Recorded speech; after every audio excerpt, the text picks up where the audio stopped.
right now the headline maker in India. I can't remember the last time a bowler from India was as popular as a batter. You know, Indian batters are superstars, but now we have a Jasprit Bumrah who's as big a superstar. What I want to know from you, what makes Jasprit Bumrah special? What makes him unplayable at the moment? He's different. I can't put it in any better. He's just different. You look at him, and I'm a big fan. I like watching him bowl because he's very unorthodox. He's not a traditional type of bowler. You know, long run-ups, get into a rhythm and all that stuff. He just, the short, well, is it a run-up or a walk? You know, I don't know how to describe it. He just stumbles in. Yeah, he just walks and then, you know, but whatever he does, he's highly effective and has served and is still serving in Indian cricket very well. I enjoy watching him because he's different. You know, he can swing the ball, he can generate pace when he wants to. I mean, he's just different and highly, highly skilled. Is he the best in this World Cup so far? And do you think, since we all know that batsmen do win you games and you need bowlers to win the World Cup, do you think Bumrah has it in him to win the World Cup for India? Well, he does have the skill and the know-how. But obviously, it's a team game. So him alone can't do it. Because even if Bumrah bowls well, and other bowlers don't support him, or the batters don't get runs, India could still lose. So it's a team thing. But yes, he certainly will play a huge part and is playing a big part up to this moment. India, they're undefeated. You know, so far. You know, but they look a good team. I watched them today against Bangladesh, and Bangladesh wasn't even in the race. You know, but they look a good unit. I mean, got some wonderful cricketers. I mean, Rohit Sharma, the skipper. You know, you got Virat, Kohli, the great man, someone who I admire as well. I love watching. Young Pant, yeah. I think he's a dangerous player. Yeah, he's a dangerous man when he gets going. So India, they got a good balanced team. The bowling, led by Bumrah, of course. So they look really, really good. So can they go all the way? Of course they can, but you never know. Start now. The tougher games will start now. Correct. Australia, and then let's see what happens in the semi-finals. Yes, it's going to be tough because we all know T20. On any given day, any team can beat any team. One or two good overs could cost you a game, or one or two good overs could win you a game. That's the nature of T20. So it's hard to predict a winner. But India looking good. Somebody like a Virat Kohli who's got 80 centuries in international cricket, knocking at the doors, maybe hundreds may eventually happen. And you also played against Sachin Tendulkar. Don't ask me to compare them. No, I'm not asking for any comparison.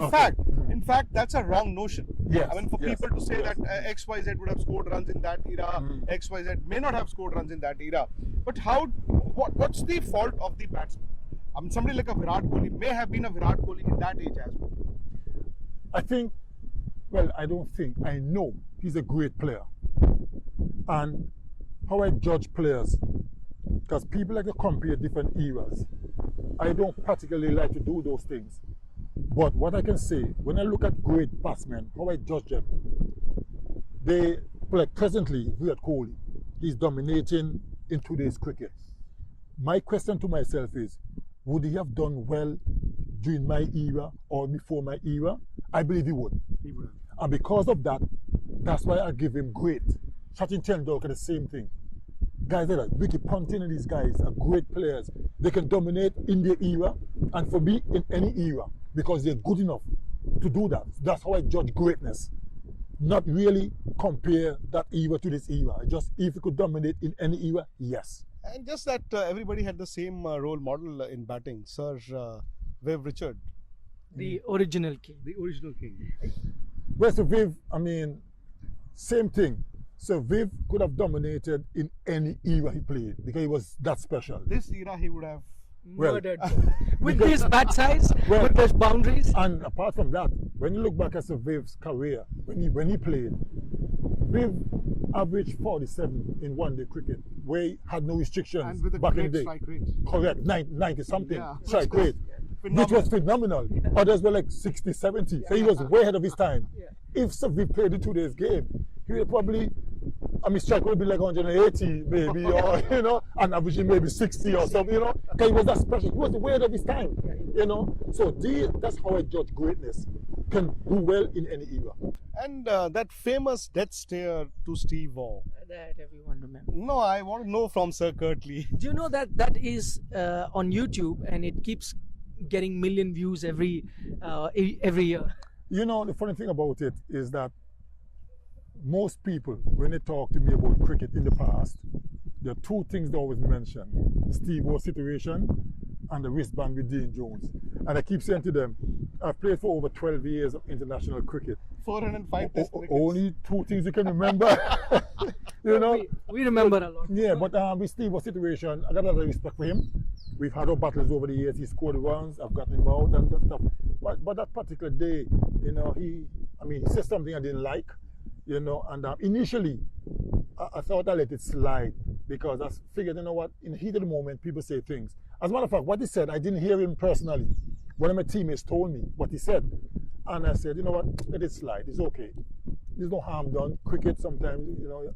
And then we went in for the break.